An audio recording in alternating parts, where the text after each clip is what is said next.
With Virgin Media, you can build up the entertainment and tear down the price. Switch to Virgin Media today and get superfast broadband and TV for just €49 a month for an awesome 12 months. The sale that stacks up. Now on. See virginmedia.ie and check out how our mobile sales stacks up too. T's and C's apply. See virginmedia.ie. 12-month contract. Offer ends 27th of February 2019.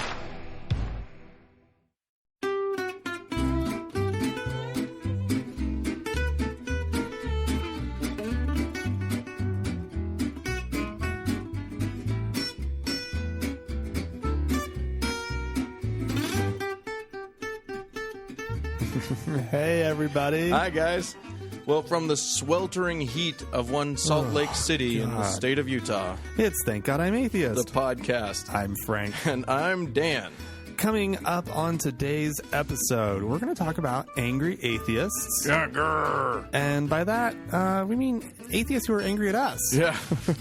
So, There's a certain set that we're none too popular with. yeah, you know, like we've thrown around the term angry atheist before. And yeah, so. And there are a few of them out there. Yeah. And so we're just going to kind of talk a little bit about that later up on, coming up later on the show. Yep. But Dan, Yeah? guess what's happening this week? What? What it's coming up. It's a special day For us here in the state of in Utah? the great state of Utah. Yeah. It's Pie and Beer Day. No. It's close. It rhymes. It's Pioneer Day. Pioneer Day. Yeah. Yeah, it's true. July 24th, Pioneer Day. That's our state holiday. State holiday. Get Yeah. the day off. Yeah. Pretty cool. Biggest parade. Well, second biggest parade behind the... No, wait. I think it's the biggest one. It's the biggest by in number of entries. Yes. Number of people who show up for it. I think it's still Pioneer Day. parade It in Salt Lake It City. eclipses the 4th of July parade in Provo, Yes. but is now being threatened by the Gay Pride Parade in Salt Lake City. Which is amazing. It's awesome. But yeah, it's bigger than the 4th of July. Yeah. So for those of you outside of Utah, have no experience with Utah, Mormons are really, really proud that they live here in this valley and what they've done to this. I think they're place. more And proud of the they- fact that a bunch of people trekked across treacherous land. that weren't them. Yeah. I mean, nobody that's here now had to work for it like they did, Right. like the actual pioneers. Yeah. But they do those wonderful reenactments that they call Trek, like this. I had this student who was like, "Oh, I'm gonna have to miss some days for Trek," and I'm like, "Is she a little Trekkie?" Like, it's like, what is she talking about? You're like, are you going to meet Jean-Luc Picard? And so yeah, they reenact a lot of stuff. They get dressed up in bonnets, and people camp out overnight on the streets of Salt Lake City, waiting for the good or trying to get the good spots for the parade. Yeah. Yeah, it's pretty amazing. Pretty funny. Yeah, so that's coming up. That's exciting. not Are you sure going to do anything for it? Yeah, I'm going to go see the fireworks Yeah. at night, but I haven't been to a parade since I was a kid. What? Well, not like I've been to the Pride Parade. I don't get parades. What do you mean you don't get them? Well, tell me what they are. What the hell is that? It's people. There's marching bands. Yeah. There's floats, and they're showing their civic pride and their Right, yeah. connection to the community, and they're showing off a little. Everybody's walking. Yeah, It's it's fun. you just watch a whole bunch of people walking along, I driving. love them. I love a parade. I don't know why I love a I parade. don't but get really it. do. I don't get it. I don't hate it, but I don't Yeah, understand how it. could you hate a parade? You can't hate a parade. I think you can. No. I'll bet somebody can. If you work at it, you can figure out how to hate a parade. All right, cool. Oh boy. Anywho, should I do a story? Should we talk about a story? Sounds great. I got I don't. Well, okay. So speaking of Mormons, well, let's talk about some Mormons who aren't proud, Oh. or at least something that they shouldn't be proud of. Oh, yeah.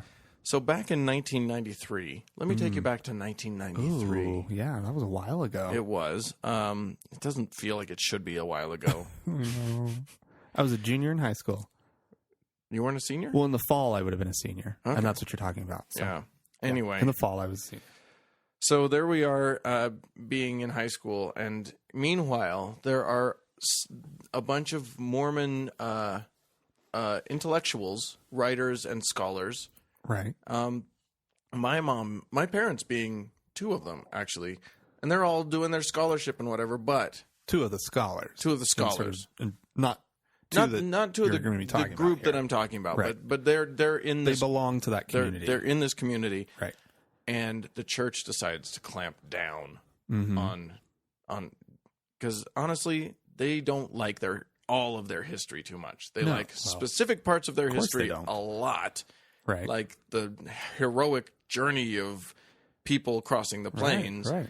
They don't so much like, people who killed other people and, Ordered other people killed. ordered people, leaders of the church ordering killings and, massacres. Why don't they like that? I don't It's understand. weird, right? You'd think that they would fully embrace but it. But Here's the deal. When I was growing up, I remember going to when I was a Boy Scout, maybe even Cub Scout. I can't remember when we had Porter Rockwell days, but we had Porter Rockwell days out in California. Right? Really? Oh, yeah.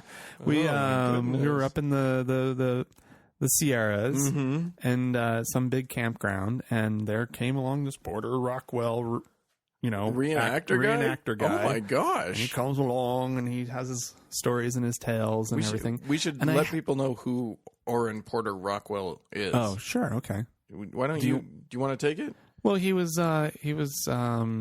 officially the bodyguard of Joseph Smith, right? A lawman, theoretically. Yes.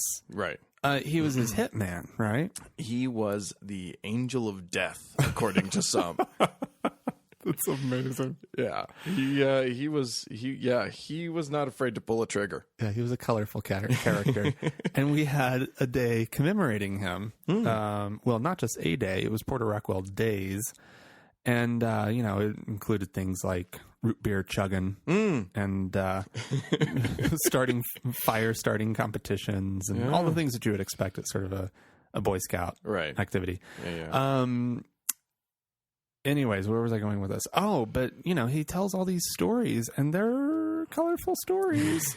And I just remember that there was, there was a space, there was a way to sort of be kind of titillated by it, and to enjoy it. I mean, it's, the same goes for J. Golden Kimball, right? J. Golden was an apostle of the Mormon Church, who was notorious for swearing. Yeah, and so he- there's all these J. Golden stories, Right. So that include words like "damn."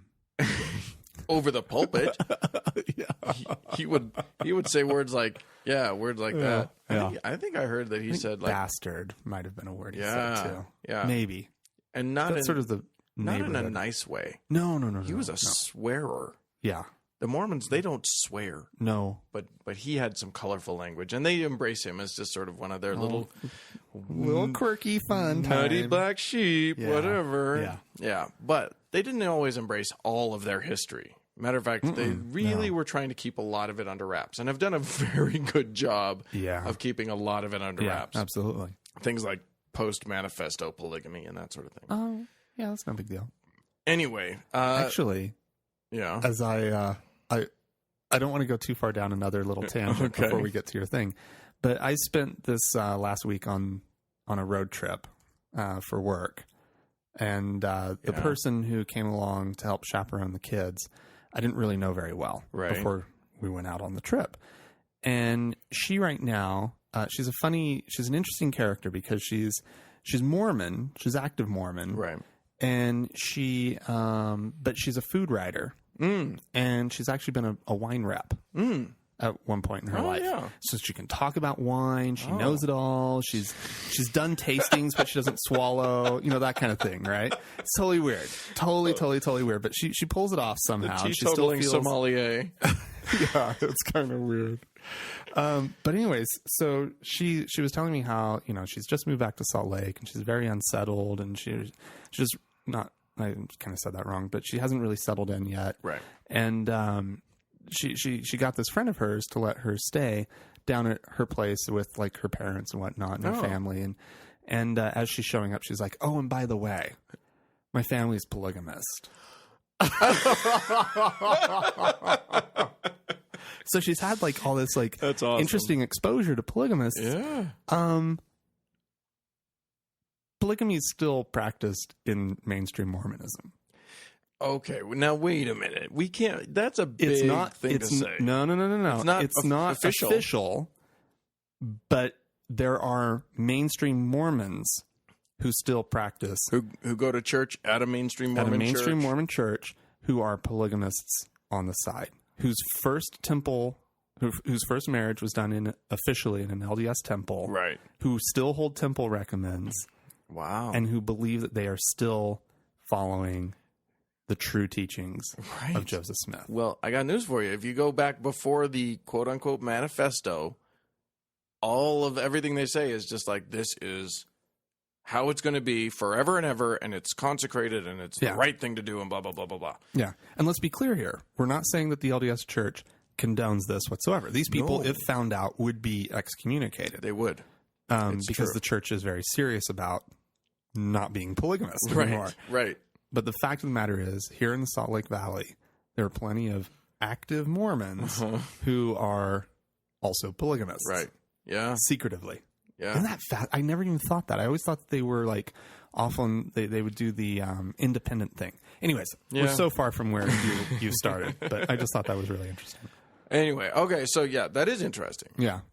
However, getting back to these scholars and historians, the church gave them free reign for a while. There was a period which my mom's crew all call Camelot, the Camelot years. Really? Where they had free reign, they had all access to all of the historical documents that the church owned. Wow. They had access to everything. And they went through and they just did history. And it was great. Did the brethren not know what was there? They must not have. Because as soon as the stuff started to get published, they started to get really antsy really fast. Wow. And so they got rid of a bunch. Yeah. What they started to do was they said, you know what, anything you want to publish, you have to submit to us. Oh, sure. And they were really adamant about that. And they basically, they clamped down. And if you didn't submit to them, then they would send your manuscript back with like shit redacted out of it and be like, that's the one that you get to do. Wow. And if you went behind their back, you were gone. So, but not just that. It was wow. But there was a period where it was just like nobody knew if there was going to be actual consequences or if they were just trying to apply pressure to just search your heart. Do you really want to publish this about the church? And is it faith promoting to publish this about the church? And all of this sort of thing. It's history, right? It's not. So what ended it? Right, exactly. Is it supposed to be one or the other? I mean, can it be? Anyways. So what happened was that in 93, in September of 93, yes, 6 of these scholars were all excommunicated. And then you used a phrase when we were talking about it earlier that I had never heard before. You called them the September 6. I had never heard that. If you go to Wikipedia, there's an entry called September 6. Wow. And it's about them. Wow. So yeah, it was like it's like the whatever. Anyway, so well, it just makes it sound so sort of ominous, and it is ominous. These people were all faithful Mormons. Yeah. Trying to do, what historians do, which is just tell the story of history. And I'm sorry, did you say whether they were like all BYU professors? Not or all, but several. Several of them were. Some very famous ones. Michael Quinn was sort of Michael Quinn. D. Michael Quinn. For all those people out there who might have heard of the other Michael Quinn. There's another one? I think there's another Michael Quinn historian. Oh, okay. Well, D. Michael Quinn, who was like the rising star in church history. And then I've met him before. Yeah, me too. And then he got axed. And Lavina Fielding Anderson. All of these people were like really, they were faithful Mormons. This was important stuff to them. Right. And they just had a different view on whether or not it should be published, whether or not the history should be told truthfully. Right. And they were gone. Well, D. Michael Quinn also had the added issue of being gay, right? Yeah, well, there is that. Yeah. But he at the time, that's not why they were getting rid of him. Right. No. In fact, he wasn't excommunicated until the 2000s, right? Or was he excommunicated No, then? he was in the September 6th. Oh, interesting. I thought I remember I don't know. his excommunication. I thought I remembered when he his might have been excommunication disfellowshipped. happened. They were either excommunicated or I think he was fired yeah. from wherever he was Yeah. employed, right? Anyways, we're getting mired down. Wow, this is taking forever to get through this story. Because it's a good one. Anyway, so Maxine Hanks is one of these things. She is back how? back in the church. In the church. Yeah, she was a feminist. Okay. She was and I suppose is, I don't know. But yeah, there's a story in the Salt Lake Tribune about her, and she went away and studied other theology. She went to explore various Christian teachings according to the Salt Lake Tribune. In 1999, she joined the Interfaith Roundtable for the 2002 Winter Olympics. Oh, apparently, okay, yeah. Okay. She was a volunteer chaplain. She was like, so clearly, religion's very important to this person. Sure, okay. And now she's back in the fold. Now, how did that? I wonder what that process was like. Did they give any indication? Did she? I mean, she probably had to meet with the first presidency and whatnot. Yeah. I don't know if it was first presidency, but she had meetings with higher ups in the church as well as her local bishop, and I guess the reason I brought this story to mind is because after 20 years of having of the pain, and this was, I can attest to, not for me, but I saw people go through this, go through being excommunicated when it was so important to them. That's rough. Yeah. It's like being divorced by Jesus. Yeah. It's rough. And so, that would suck. So, because Jesus is a good guy, you know? Honestly. And you don't want to hurt him. You don't want him mad at you. But yeah. Anyway, so yeah, but what's amazing to me is that her brain didn't go to questioning everything. She just went through, studied more theology, stuck with the whole theological thing. It's just such a mind fuck. That's what I'm getting at. They kick her out, and she comes back 20 years later. Well, all right. I don't know. Must be true. It must be true. If she has come back, I think that just proves that it must be true. She's finally seen her place as a woman. No, honestly, there's a thing there. Because I think that there's I think, because she was a feminist. And this is a distinctly, patriarchal, I would say almost anti-feminist organization. Yeah. Matter of fact, I saw a post from a Mormon friend on Facebook a while back that just I shit a brick, because it was like the feminists have a lot to answer for and blah blah blah, and just calling the feminists to account because they've ruined the American family, and there's and holding feminists to account for shit that you can't possibly, and I had to write onto her thing and be like, are you crazy? What? The fact that you're allowed to divorce a man for hitting you owe to feminists. Yeah, no kidding. You owe so much to these women who, and men. The fact that you can vote. Right. The fact that you have any say in our system whatsoever. Yeah. The fact that you're allowed to leave your house. Right. The fact you don't have to wear a burqa. She was blaming the fact that, not in our culture, but something equivalent. Right. But the fact of the matter is that she was blaming feminists for the fact that a lot of women have to go and work now. That a lot of households have to be 2-income households. Well, how do you blame the feminists for that? Yeah. Blame. I don't know who to blame. Anyway. I would blame yourself. Yeah. Well. Or blame your husband. Blame your husband. He should have a better paying job. Right. Blame him. Yeah. Well, if you have to go out and work. Well, and what's funny is that she's lamenting this. Just taking a position. I don't even believe it. I know, right? Oh my God. Okay. Anyway, so she's back.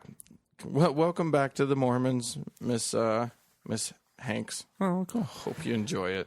Well, Jesus Christ. Yeah.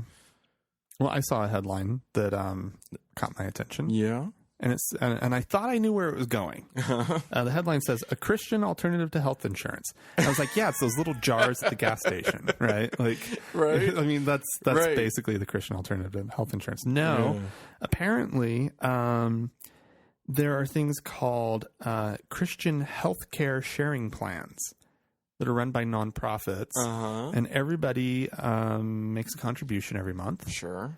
And then if you get sick, the group pays for your care. Oh, you know what? There is a name for that. Yeah, what is it? Health insurance. Health insurance. Yeah. But anyways, yeah, they're considered ministries, and so therefore they're tax exempt. Oh, of course. Oh my God. That's what it is. Oh my God. Yeah, isn't that great? And it's and they're not officially insurance. Like it's right. They're not officially insurance, and so because they won't use that word because they would have to pay taxes, right? And so my understanding is that so how it ends up working. First of all, the members of the plan have to like live according to like biblical principles. Okay. And your fellow members of the group, and there can be thousands of people in a group. There would have to be for it to be cost effective. Exactly. They get to decide whether or not your sickness or your thing is sort of Christian worthy. What? So you can't like go to you can't get birth control. You can't get birth control, and you probably can't go to couldn't get an abortion. STD like taken care of or anything like that, right? Right. It's just like you had a heart attack, okay, right? You broke a leg, okay. You got cancer. What kind of cancer? Okay, it's fine, right? If it's cervical, we might have some. Do you have warts? You just made me think of something, right? Yeah, no. Oh so, my God. So apparently, is sin considered a pre-existing condition?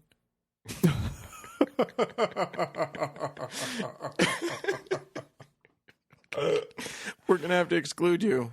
Oh my God. For sin.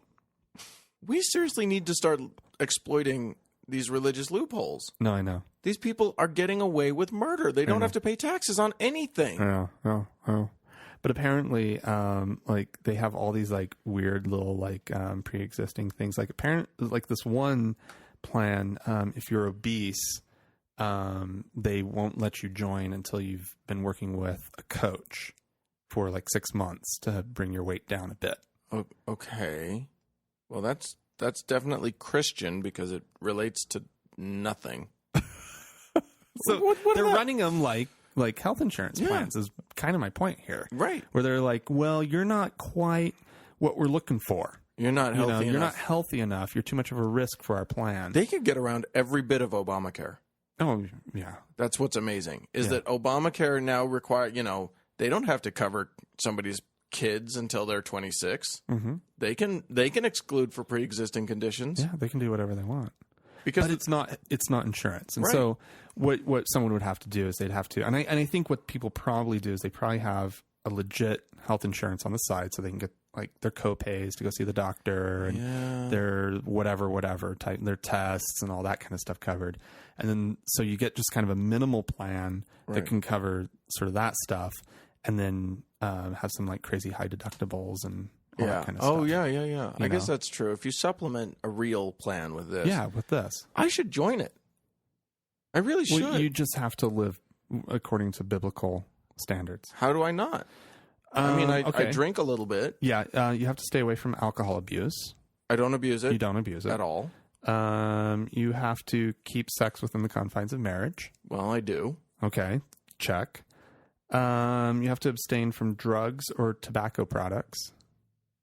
I don't. I smoke the occasional cigar, and you go to Burning Man. There might be some other things that have happened, but there's no proof of that. Right. Exactly. No one has any proof that there's ever been anything else that's happened. Sure, except you're sort of kind of my admitting to it now.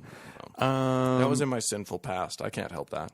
Yeah, and let's see.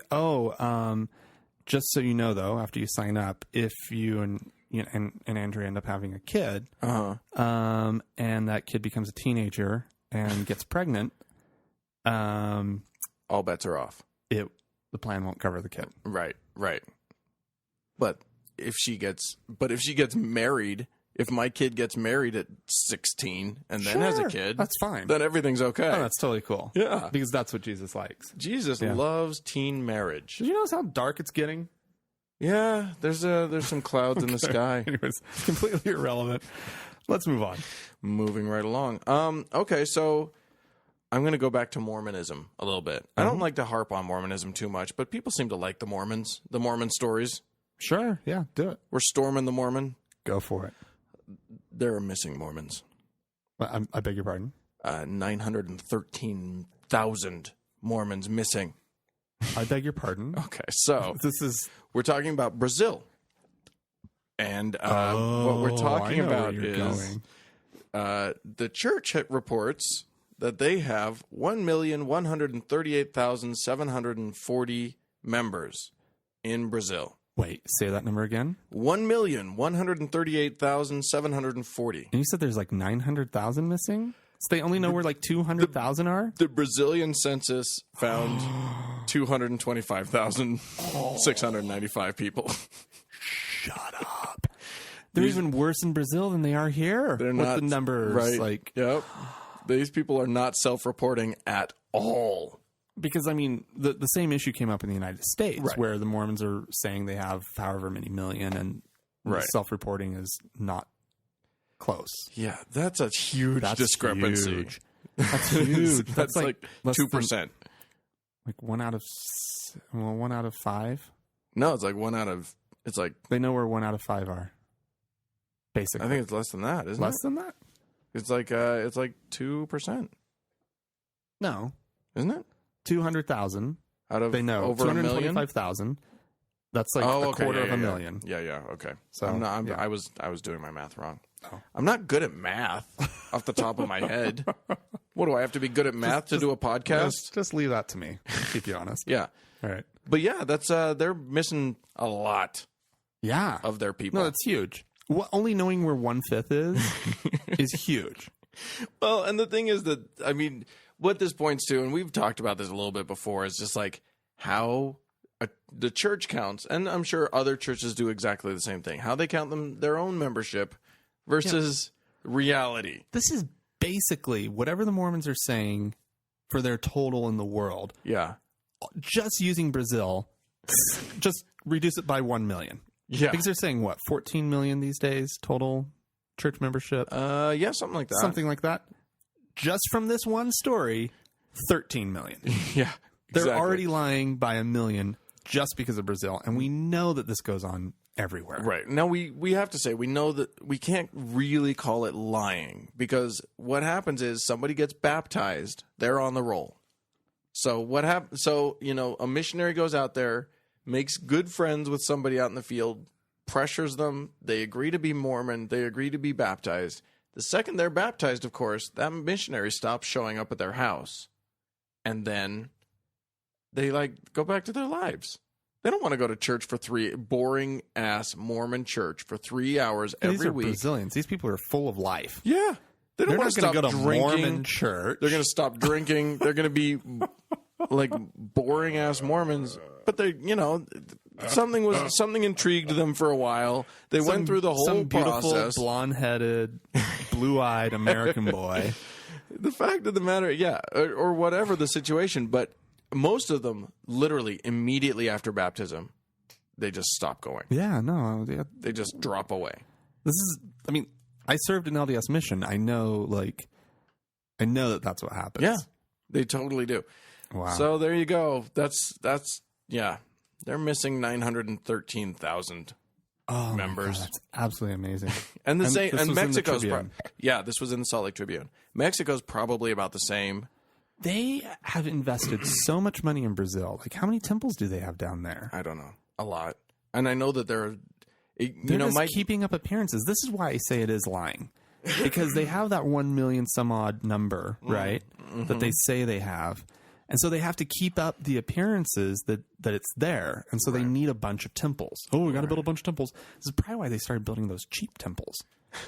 Because they were like, well... Because they know that it's a fake investment. They know it's fake. They were just putting up some... Oh, lightning. Oh, okay. People, it's getting stormy out there. Jesus does not like what we're saying today. Isn't that how we're supposed to interpret weather? Absolutely. Any weather that's inclement means Jesus doesn't like you. Yeah. It's about you. Yeah. So right now it's about us. Anyway. Well, so do you ever watch Sean Hannity? I physically can't watch Sean Hannity. Like, I literally, if I watch anything like Hannity or O'Reilly, or even on the left side, if I watch any of the equivalent shows on the left, my whole body just convulses and I start foaming.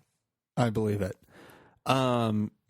Well, apparently he had an interview with George Zimmerman of the Trayvon Martin thing, right? That man's a killer. He's out on bail. Yeah. And Hannity was, asking him about, the whole thing. The whole thing, yeah. And so the article here on, this is actually on NPR's website, starts with, while he is sorry that Trayvon Martin ended up dead, George Zimmerman says he doesn't regret anything he did the evening of February 26th, and that it was God's plan, that's in quotes, oh my God, that he would end up killing the unarmed 17-year-old. What the fuck is he talking about? God's plan? God's plan. Yeah. Well, okay, like God's plan. If the truth of the matter is that if I believe the Christian bullshit, then everything's God's plan. Everything's God's. Everything. Me jerking off in the shower is God's plan. You go for it. I'm just saying, like, what isn't God's plan? It's all God's plan. But what he's doing, the thing about this is that what he's doing is he's mentally justifying it to himself. Guess who will never become an atheist? George Zimmerman. Right. Because his whole world falls apart the moment that he doesn't push this off onto God. If he becomes an atheist, he has to take responsibility. He has to be responsible for killing a 17-year-old unarmed kid. And let me tell you something. This is one of the hardest things. I was talking to some people just yesterday. I was at a party. And boy, is it a fun conversation starter when you tell people that you do a podcast. And they're like, oh, really? What's your podcast? And you go, oh, it's Thank God I'm Atheist. And boy, do the conversations just come up. But oh, okay. And that's actually kind of fun for me. Okay. I think that's fun. Okay. But I was talking to somebody about, she was saying, oh, I'm not really an atheist. Maybe that's what I am, but I don't know, and blah, blah, blah. Mm-hmm. And I just think, I think part of the deal, one of the scariest things about taking the leap into saying the word, atheist, right, self-applying that word, is that when you fully divest yourself of God, and you were raised with God, you have to. There's a new responsibility. Like everything is on you. Yeah, everything. Well, yeah, and it's no longer the devil tempting you. Right. Like it's not just you don't believe in God. You don't believe in all of it. Right. Right. And although, so how convenient would it be? I was the most obsessed with like Satan's tempting me growing up. Yes. It was always in my head. He's tempting me. He's tempting me. He's tempting me. Oh, he keeps tempting me to masturbate. Right. I can't resist. He's too powerful. He's too powerful. He's too powerful. And then I would go and I'd play hymns on the piano. Right. True story. I believe you. I would masturbate and then go play hymns on the piano. Your mom's like, Frank Sr., he's playing a hymn again. He was doing it. No, she thought I was just loved playing the piano. She thought I loved hymns. She thought I loved all of it. Will you do me a favor? If your mom's ever like being totally awful to you, will you just say, by the way, every time I played a hymn at home, it was because I masturbated? Oh, my God. You don't know my mother. Actually, you've met my mother. I've met your mom. That's true. Oh, that would be a bad thing. Sweet woman. She is a sweet woman. But anyways. But yeah, I think not only is it I think you've come up with a brilliant thing though. Let's start a religion where you don't believe in God, but you believe in the devil. Oh, it's Satanism. Well, but you don't worship the devil. You just believe that there's a evil bad thing tempter out there that's that's not so that you're no longer responsible for the crazy shit that goes on in your brain. Yin and yang. Yin and yang. You kind of do need both. Anyways, just to finish out this story, Tracy Martin, who's the father of Trayvon. There's a quote in here that says, "We must worship a different God." Oh, right. Yeah, there is no way that my God wanted George Zimmerman to murder my teenage son. Right. I mean, this is how it goes. Yeah. Right. You believe in you got your God in your head, and it is your God. Yeah. You believe in your God. Right. You don't believe in the God. No. Tracy Martin has his God in his head. Mm-hmm. They're both claiming to be Christian, I'm sure. Who's obviously on sort of the right side of things, but he's not trying to justify too much there. No, I'm gonna hold. But poor Trayvon, you know. Yeah. You know, the truth is, I wasn't there for any of what happened. I don't know the facts of the case, but I know that to say it's God's plan is such a dodge that you can't. Sick. Fuck you. Yeah. You know what else is God's plan? If he gets anally raped in prison, that's God's plan. Zimmerman. Hey, that's a good one. Just saying. You should send it. If tit for tat. Yeah. If it was God's plan for you to murder Trayvon, then whatever happens to you in prison. I have a feeling some shit's gonna happen to that man in prison. Oh, I don't think that they're gonna. I think that he's brothers gonna have to be in isolation his entire time in prison. Yeah, you can't put that man in a yard with any black man. No, you put that man in a yard with any black man, he is gonna get his ass beaten. Mm-hmm. Anyway. Yep. Yeah, there you go. Oh God. Okay, so why don't you do? Do you want me to do the one? Another one. Okay. And then, Well, this is just kind of an update of another story. And I don't know why I'm kind of obsessed. Really following it. Yeah. but I do find it really interesting. And this is that German circumcision issue that came up. For those of you who might have missed the episode, there was a German court that ruled that... it ruled in June that the practice of circumcision is basically criminal bodily harm to the child. Yeah, and that if the you child do it to yourself, has a right. It's fine. But if as an adult, sure, yeah. But if you do it to a child, if you do it to a child without the child consenting to it, which the child cannot consent to it legally, a child cannot consent to things.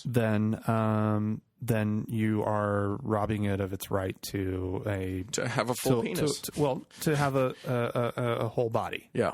Right. You're yeah. Maybe it's the child has a right to a complete body, I think, and to an unmutilated body. Yeah.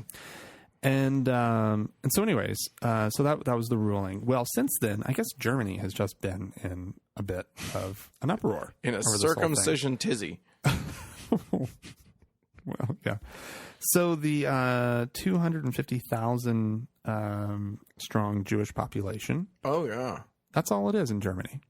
250,000? 250,000. Well, I heard that they got rid of some of them. Oh. At one point. Yeah. Yeah. Okay. Yeah. I'm sorry. Did I get a little flip? That felt a little flip. Too soon? 1943? I think it's probably pretty much always going to be too soon.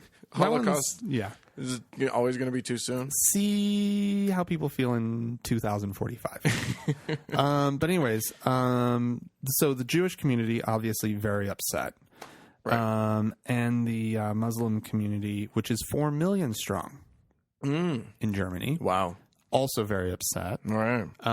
Different practice. What do they do? Usually in the first few years of life. I think it's just probably just a cleanliness thing. I need to really look into it. I was going to look into it, but I didn't. But anyways, the Catholic and the Protestant communities have stood up, obviously, in line with the Jewish and Muslim communities. Because because if one religion loses the right to do something, then suddenly the society sees, oh, we can we don't have to let religions do everything that they want to do. Right, And exactly. So of course they're all going to stand up together. Right. And so I kind of have to say I'm a little torn on this one because, and I think that's maybe why I keep going back to it, because I really don't know 100% how I feel. Sure. Because I agree, circumcision probably ain't the best thing to be doing to a young boy. If I had a child, I would not have him circumcised. Right. There's no logic. There's no good reason There's to no do good it reason, you know, at all. I mean, we're basically all circumcised in this country, but, you know, Yeah. nonetheless, I wouldn't have my child circumcised. Right. Because I don't want that to sort of continue being handed down. Yeah. It just doesn't seem to be a good practice. Anywho, so personally, I'm against it. Right. And I have to kind of look at it from the perspective of that judge and say, you know what? Yeah, you know, this isn't like taking a little baby into the cathedral and having a priest sprinkle a little water on its forehead. No. This is, you know, okay, yeah, it probably would be better for a child to be able to choose whether or not they're being baptized. This is carving off But flesh. this is actually like, yeah, altering their body. Yeah. And I really don't. I kind of agree with the judge. In fact, it's not a kind of. I do. I agree with the judge. Absolutely. I do But too. then, what do you do? What do you end up doing to those communities that do practice it? Yeah. I mean, just from as a pragmatic, you know, realistic perspective of what that could end up doing to, I mean, you kind of make them be a little fringe. You kind of push them to the side a little. Here's my response to that, because I'm with you. I agree that I'm opposed to circumcision. Mm-hmm. So my response to what do you do, you know, with all of these believers? Mm-hmm. Fuck you. I don't give a shit. You've been doing it for 6,000 years. I don't care. You're mutilating a child. Yeah. I don't give a shit. None of it. It doesn't make any sense. There's no like logical reason. It doesn't provide any more cleanliness. Just clean the goddamn penis. Yeah. You have to clean it anyway. Just pull back the foreskin and clean the penis. Yeah. It's just you're mutilating a child. Yeah. We might as well start allowing people to tattoo their kids. Well, I actually had I actually wondered or started thinking about it. What about pierced ears for little girls? And I personally am opposed. I'm opposed to it. To piercing a little but girl's I wonder ears. if let's say this judge's rationale were to be like applied. Yeah. It's true that this judge's ruling is a slippery slope. We might not be allowed to mutilate our children at all. If this judge has its way, we might not be allowed to mutilate any of our kids in any way. Jesus Christ! What? Think of the consequences, people. Yeah. Well, I guess Angela Merkel. Yeah. Is quoted as saying, oh God, I've spent this whole time just skimming and trying to find the quote again on my iPad. Where did it go? She says, I don't want Germany to be the only country in the world in which Jews cannot perform their rituals.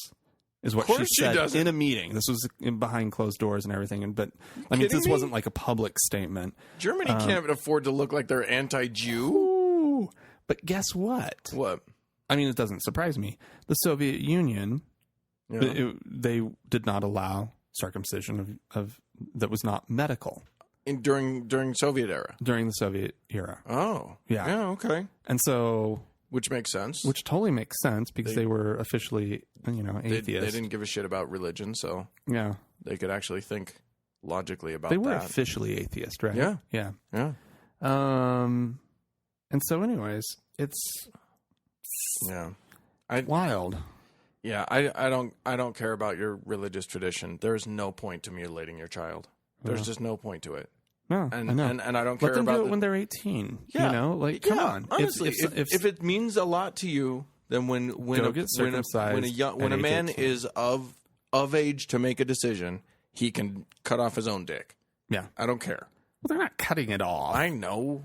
And the thing is, as adamant as I get about this, It's not like I feel like I was hurt because I was circumcised. No, I'm fine with my. The truth of the matter penis. is, now there are guys out there who are incensed that they're missing their foreskin. The whole foreskin renewal thing. Foreskin regrowth, guys. Oh my god. Oh, thanks. Look, just people, just take my advice. You don't need to go to some of the street fairs in San Francisco.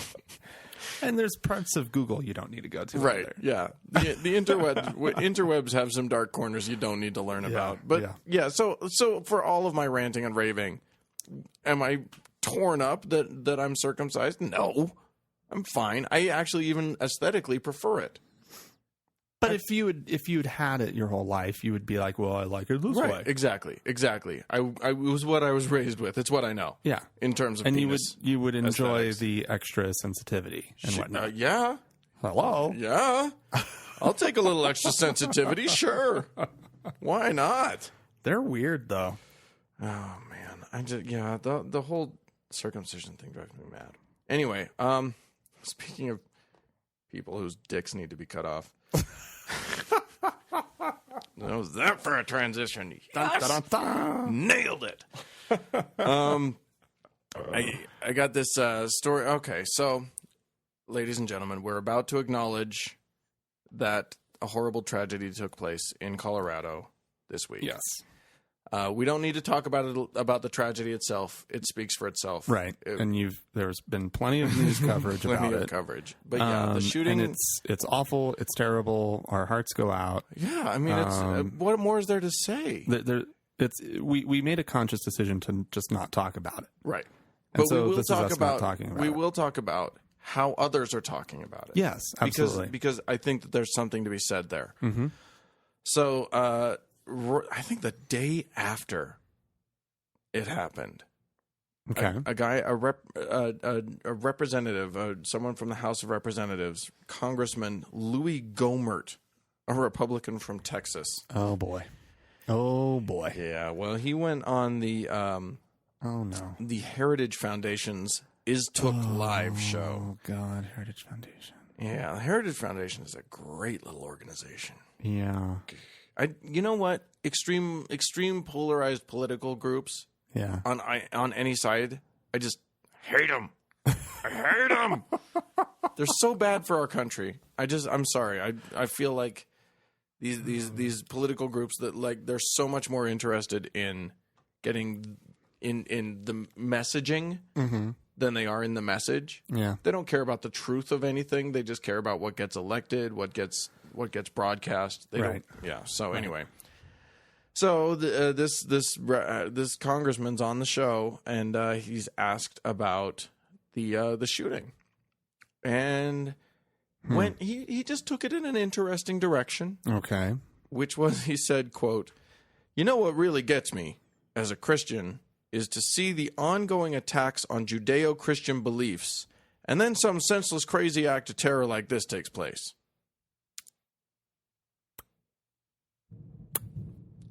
What? Yeah. That's the correct response.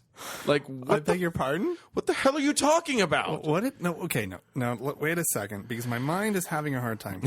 Say it again.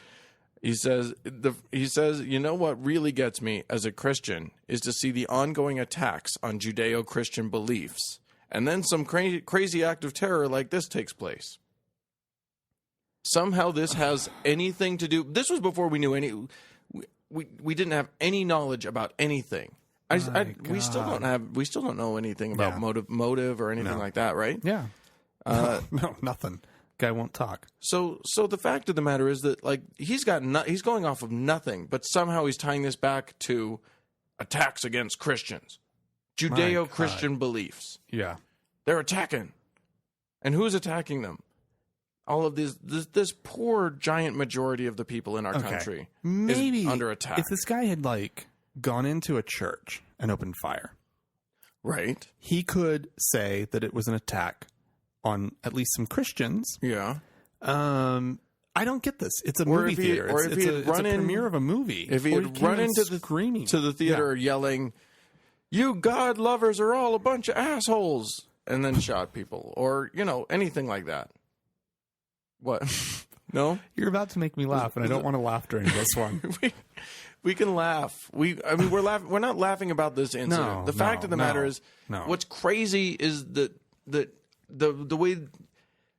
The day after, you're gonna politicize this the day after, and of course, everybody on Facebook is throwing up all of this like, it's too bad. Oh, and he also said, wondered, with all those people in the theater, was there nobody that was carrying a gun that could have stopped this guy more quickly?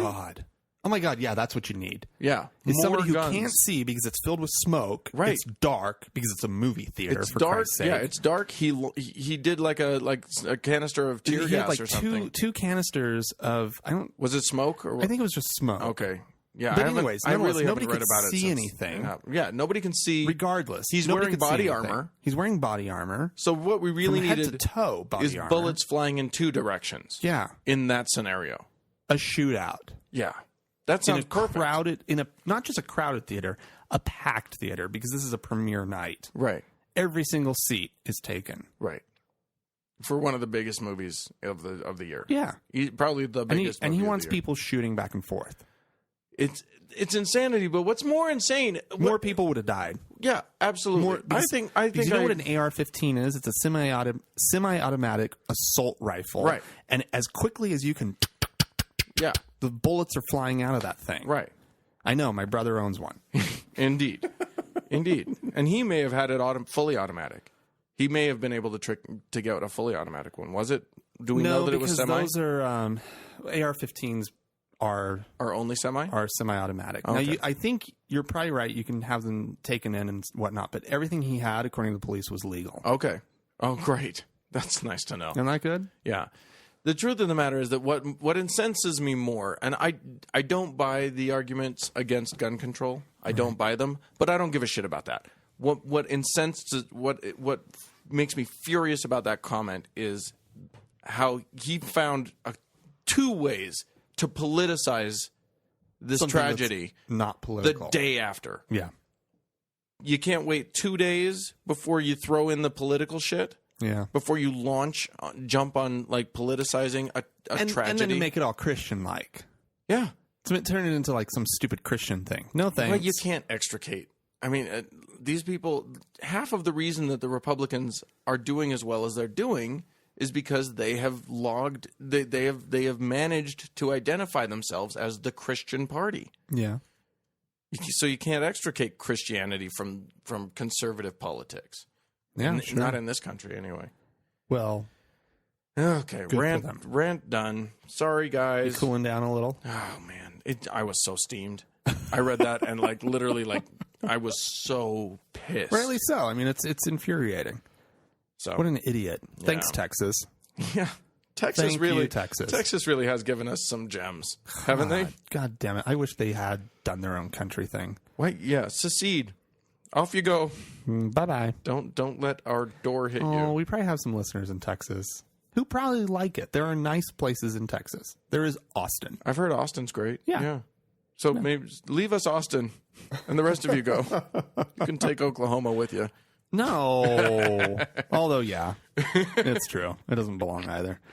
Well, all right. I think we have some audio, but before we listen to it, if you'd like to ever join our conversation, please check us out on Twitter or Facebook at TGI Atheist. Yeah.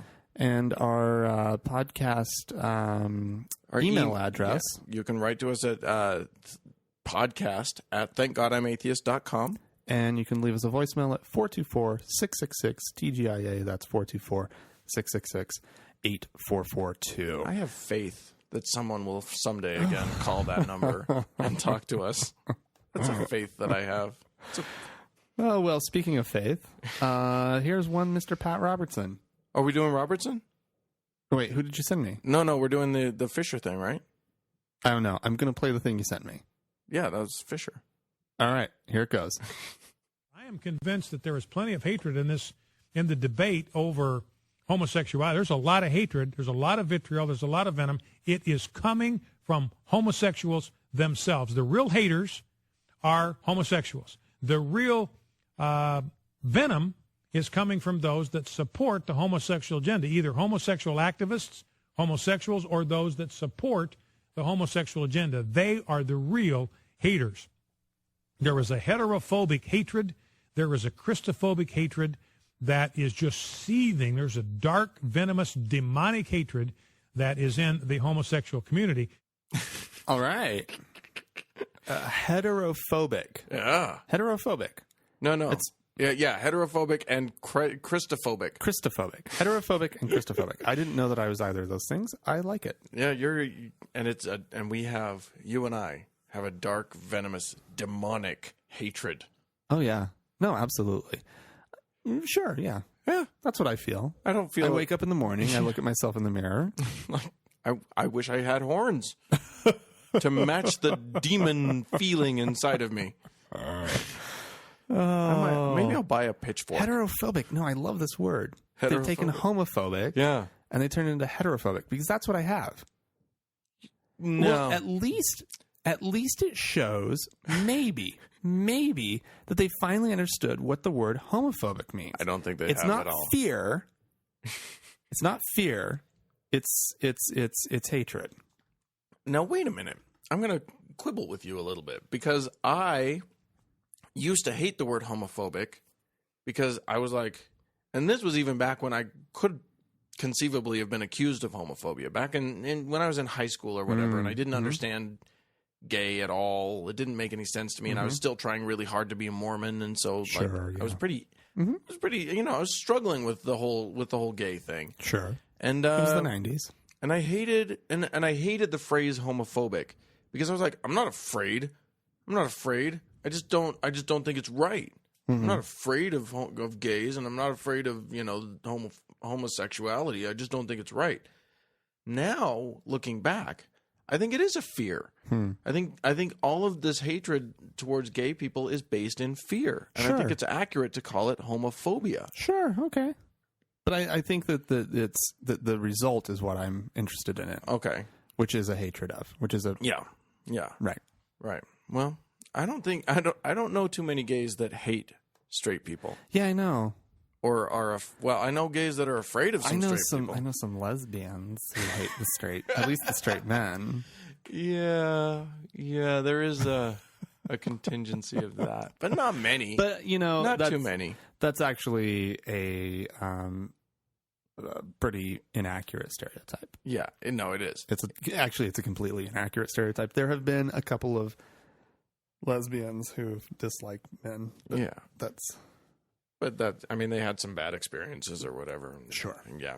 But the truth of the matter is that, there's no heterophobia out there. That's not a thing. No. Christophobia. There's certainly, if I'm not afraid of Christ, but I sure am fine with him going away. Yeah. That would be awesome. So I'm afraid of Christians. I can be afraid of Christians, yeah. Sure. Yeah. Yeah. Guys that go into churches and shoot abortion doctors. Yeah. I'm afraid of those guys. Yep, absolutely. Yeah. Yeah. So, and even the face-eating bath salt snorter was a Christian. He turned out not to have done anything druggy. Did you see that final update? No. He had nothing drug going on. What? Nothing. They were right. All the people who were defending him that whole time that we were making fun of, who were saying he wasn't drugs. He wasn't a drug addict. Well, I know I wasn't accusing him ever of being an addict, but wow. Well, he didn't do drugs. That was the thing. And it turned out it was just the media who just jumped on it and said, it must be bath salts. Bath salts. Really? Yeah, it was totally fabricated. There's no evidence of any bath salts? There was nothing in his system. Except human flesh. And he was just spitting it out. That dude went crazy. That's crazy. What's terrifying about that is that was just a dude who went crazy. Yeah. That could happen to you, Dan. That could happen to me. Yeah. I do have fear of those guys. I do have fear of that. But I have mastophobia. Humomastophobia. Oh my God. Anyway. Oh, hey! We got an email that I wanted to acknowledge. I want to say hi. DJ emailed us.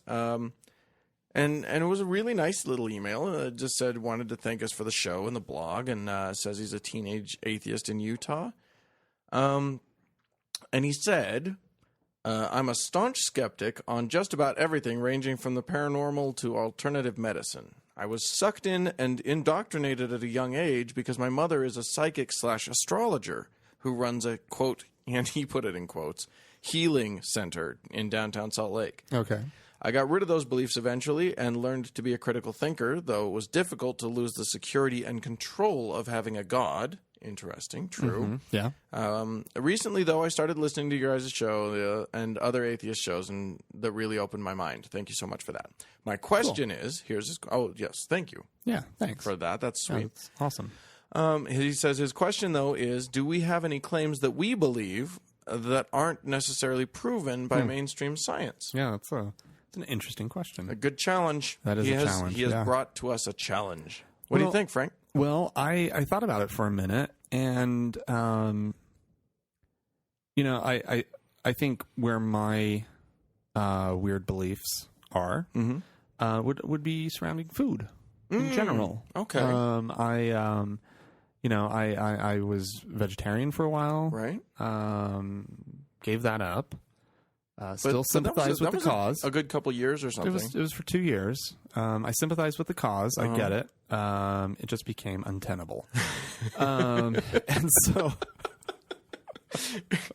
I wish you all could have that. I wish you all could have seen the look on his face when he said it just became untenable. I just can't do it. It's not possible at this juncture. It's sad that it really came down to that, but I mean, it really was.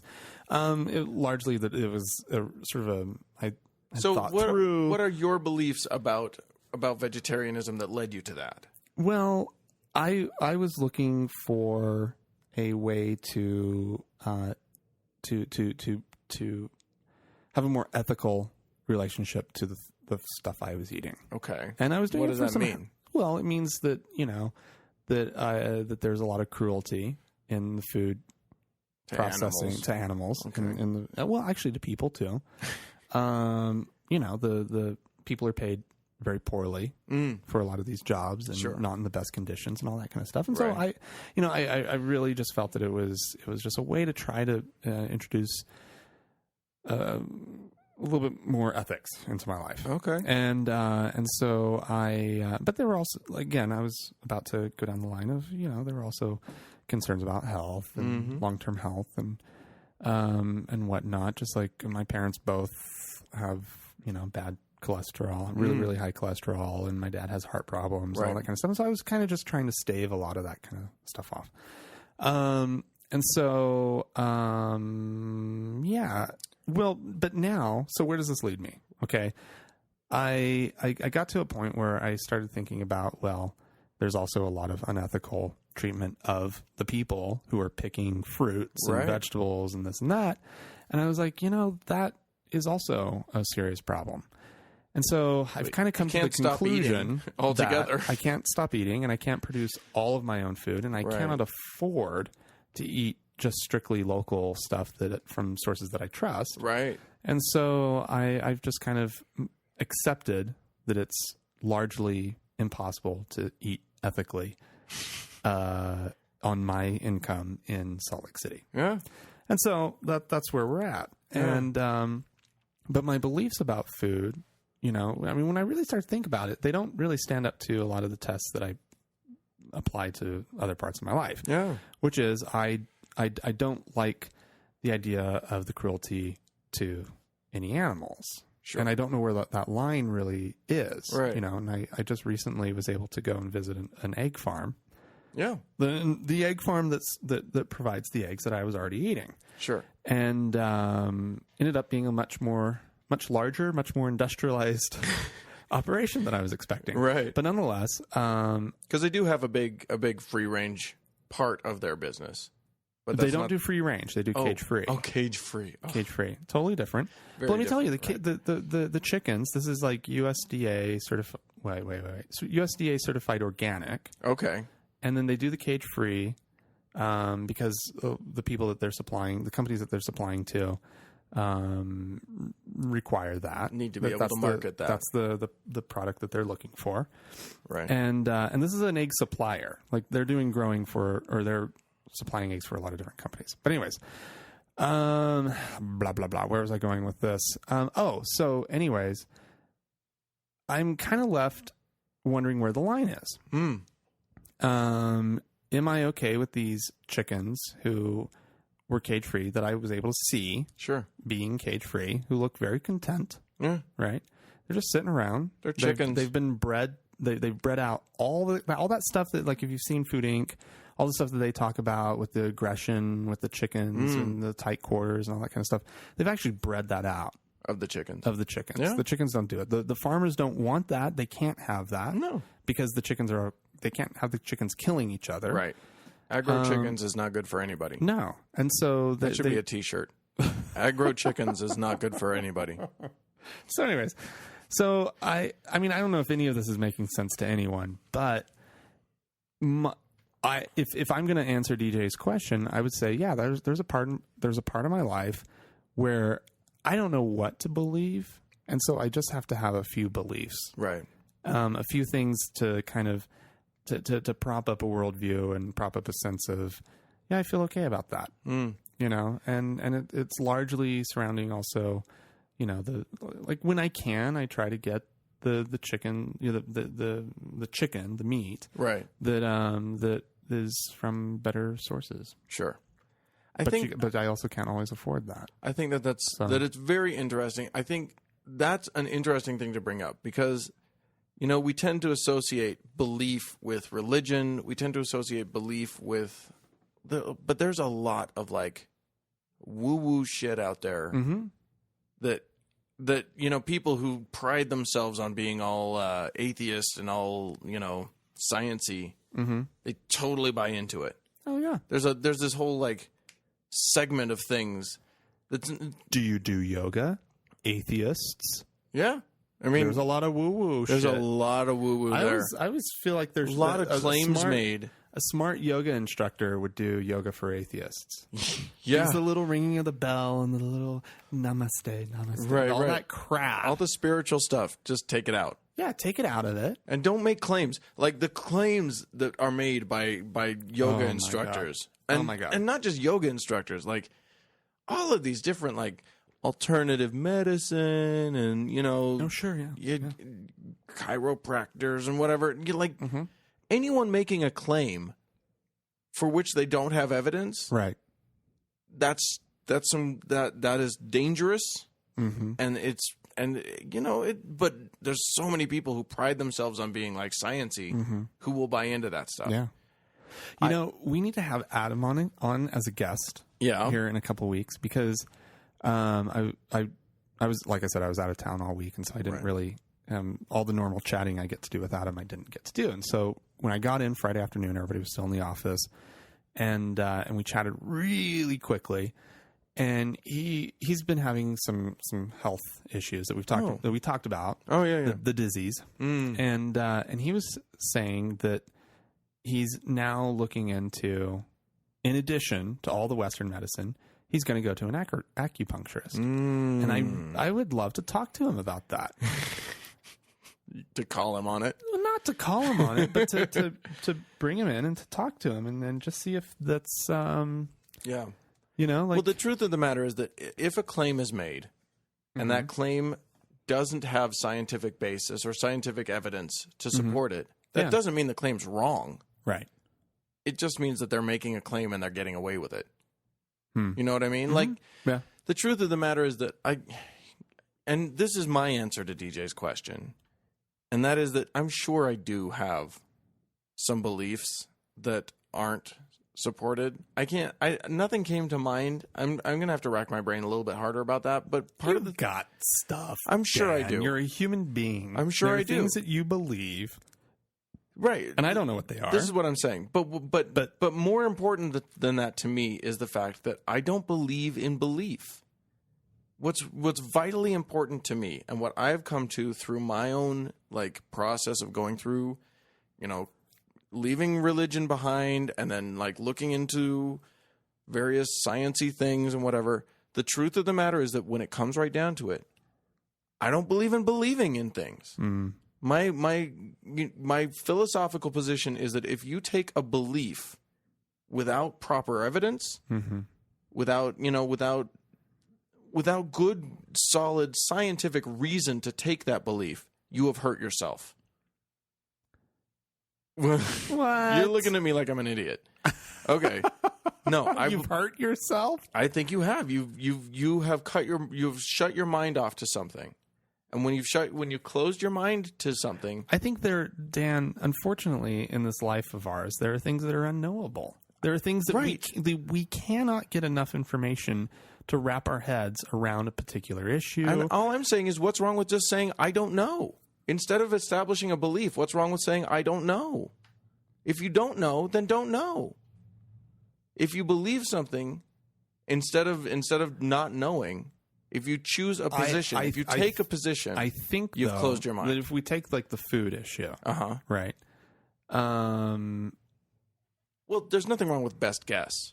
Right. Like in the end, you have to say, well, my best guess based on the information that I've been able to access is X. Right. But that's not taking a belief to me.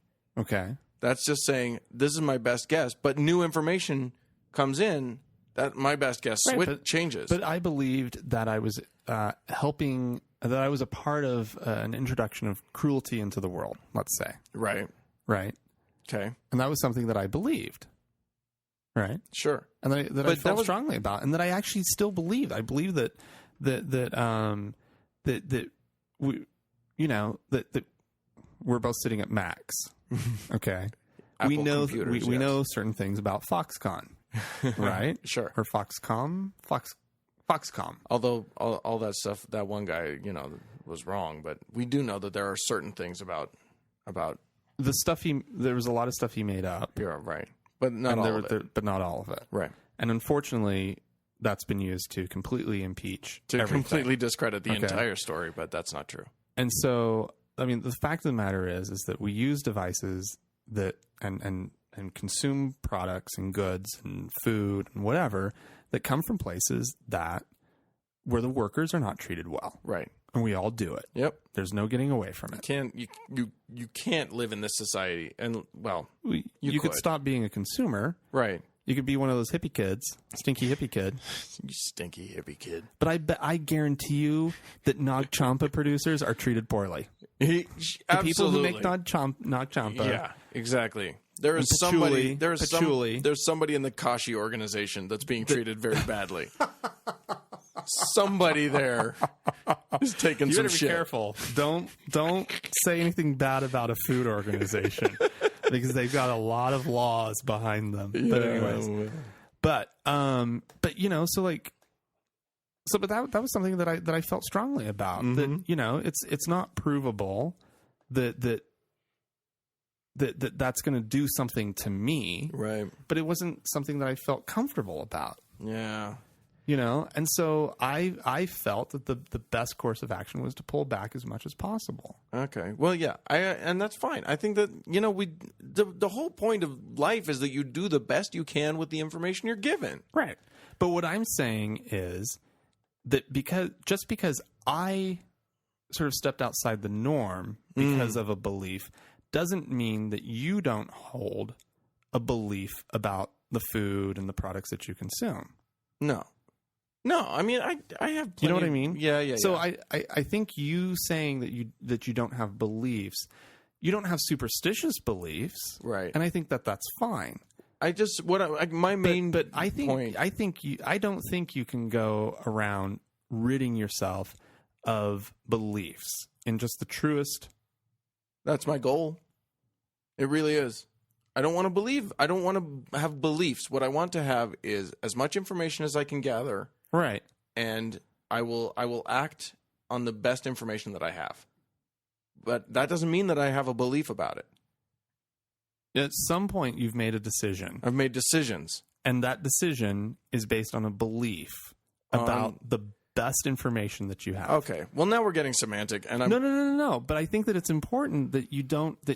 You're saying that to be atheist, you don't have to get rid of all belief, because belief is a normal human condition.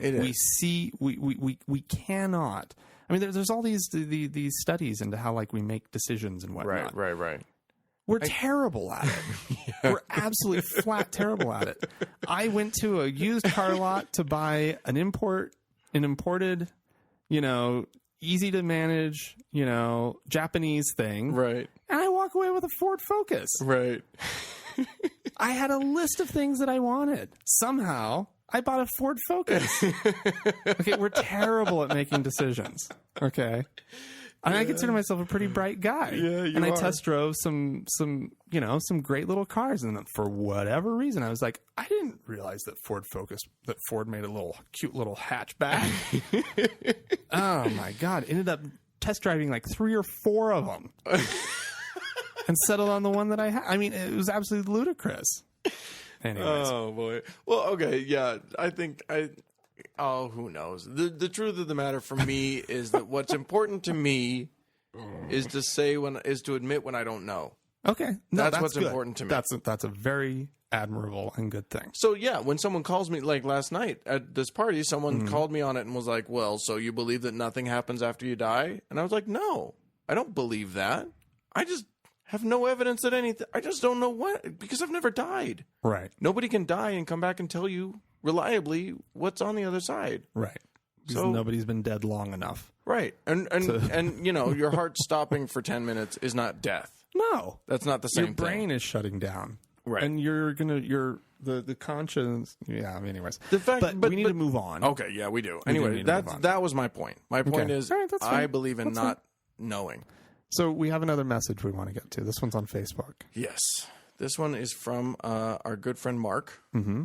And by good friend, I mean friend of the show. Friend of the show. We've never met. We've never met the guy, But but he seems like an upstanding gentleman, as far as I know. indeed, But he called us on something. he calls it. And this Mark, I like you for this. Yeah. Keep calling us on stuff. If there, and this goes for everyone. Yeah. And this is what we kind of have always wanted to have going on, which is a discussion, Right. Yeah. with Exactly. our listeners. You Yeah. know, we want people to. We can't be that right all the time. We just can't. We are not that good. Anyways, so Mark called us on something. So what Mark said was he talked about last week we played a clip of President Obama getting interrupted by a nut job screaming about Jesus Christ is Lord and you're the Antichrist and blah blah blah. Mm-hmm. And we found that hilarious. Right. And then and at the end Obama was like, "Well, yeah, I agree that Jesus Christ is Lord." And so what we did was we We talked. kind of gave him props for it. We gave him props for how he handled it. Yeah, we thought he handled it. He played it smooth. Mm-hmm. He's a smooth customer, that guy. But what we didn't do was what Mark brought up. Right. So Mark said that we praised him on how he handled it, and didn't like go after him for his belief in Christianity, Right. which we didn't do. That's We didn't true. do it. And you know what? And I kind of had to ask myself why we didn't. And because I didn't really read your response. And what's funny is that I said the same thing to you that you wrote as Right. the official response from the podcast, which is, well, yeah, tell us something we don't know. Of course, What are we supposed to say? What are we supposed to say? Like, yes, I don't he's like an it that admitted he's Christian. Christian. I don't like. You know. I don't like that anybody's Christian. Right. I think this would be a far better world, as John Adams said, with no religion in it. Yeah, absolutely. But I don't. the guy's a Christian. What are you going to do? I don't feel like I have to call everybody, every Christian or every religious person, every time they ever say anything Christian or religious. Right. I just don't feel that I need to. No. And I. But what this brings up is the fact that one of the things that we get most complimented for is the same thing that we get most complained about, Yeah, it's true. which is the fact that we are not angry. Yeah. I know. Yeah. I find it. And here's a funny thing. Is anybody who knows me knows that I've got a lot of anger. Yeah. Like, I can get pissed off with the best of them. But for whatever reason on the podcast, and as an atheist in general, philosophically, I'm not an angry person. I just get pissed off at people driving around me and, people that I have to deal with at some, and I used to wait tables, but some waiter or waitress who's just not on their game. And I'm just like, right. And so there are things that I get angry and pissed off about. But philosophically, that's a good way of putting it, I'm not angry. No. And so, yeah. Yeah, I mean, the fact that on iTunes someone accused us of being Christian trolls. That one's amazing. I welcome criticism. I just don't understand it. Like, whoever this person was, you don't understand the troll thing. Yeah. They said couldn't tell if we were atheists or Christian trolls. And I don't know if you guys can hear that. It's thundering outside. Yeah. Ooh, it's going to be a good one. Yeah. All right. But yeah, they just wondering if we're new to atheism because we're supportive of religion, but not to atheists who think religion is damaging. First of all, that's bullshit. We totally think religion is damaging. Right. But. Yeah. And also new to atheism. I've been atheist since I was 21 or 22. Yeah. We're definitely not like new. Officially atheist. Right. At BYU, I was atheist. For crying out loud. But I mean, I think they want us to be angry, Frank. I know. What are we supposed to do? Dan, are we I'm supposed not angry. to yell at every Christian that we see? I don't get it. What do you? Okay, so here's what I want to call on is for people to come to us. If you think that we're not angry enough, tell us what we're supposed to do that's so much angrier. I don't. Or it's that's the thing that we don't do, Dan. Okay. Which is we don't. I think they want us to. To be honest, this is what I take from wanting people who, and I don't know that Mark wants us to be angry. Let's not say that Mark. Well, does. I'm not talking about Mark in general. Yeah, but Mark had that criticism. He had that criticism that we didn't call him on the Christian thing, and that you know what? It was a bit of an oversight, and I'll say that. I don't think it was. I don't see what we were supposed to do. What can we say to President Obama? What can we like? He's stated many times, probably too many times. Maybe that's the criticism because he has said it. He has talked about his religion more than any other president in history. That's true. Well, he's had to.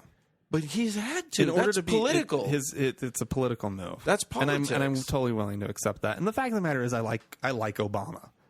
Okay, fair enough. We and both I do. like Obama. I'm a fan of Obama. I'll just flat out admit it. I don't want to just be on this show shilling for him. No.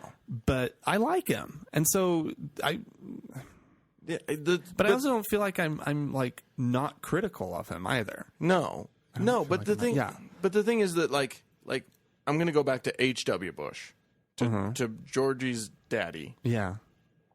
I don't have any criticisms of his Christianity either. Yeah. I have criticisms of W's Christianity because he was scary about it. Yeah. He was genuinely scary about it. And I think that's where we start. That's what we do. Right.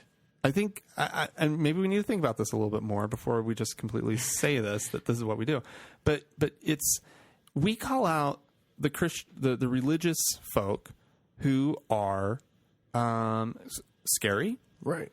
Or completely off their rocker. Or who are trying to like take away other people's rights based on their religion. But people who are just Christians who are going about their business, like I feel that President even Obama if they're stating really their Christianity, even if they're stating their Christianity, I don't feel that that's something that we need to call people on. No, there's nothing to criticize. I don't need to point out every single time somebody's Christian. Right. There's nothing to that. My life would be awful.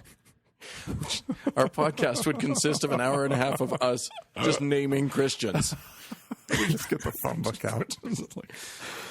We're naming every. We're Jim gonna Smith. Well, probably. We're gonna name every famous Christian that exists and be mad about it.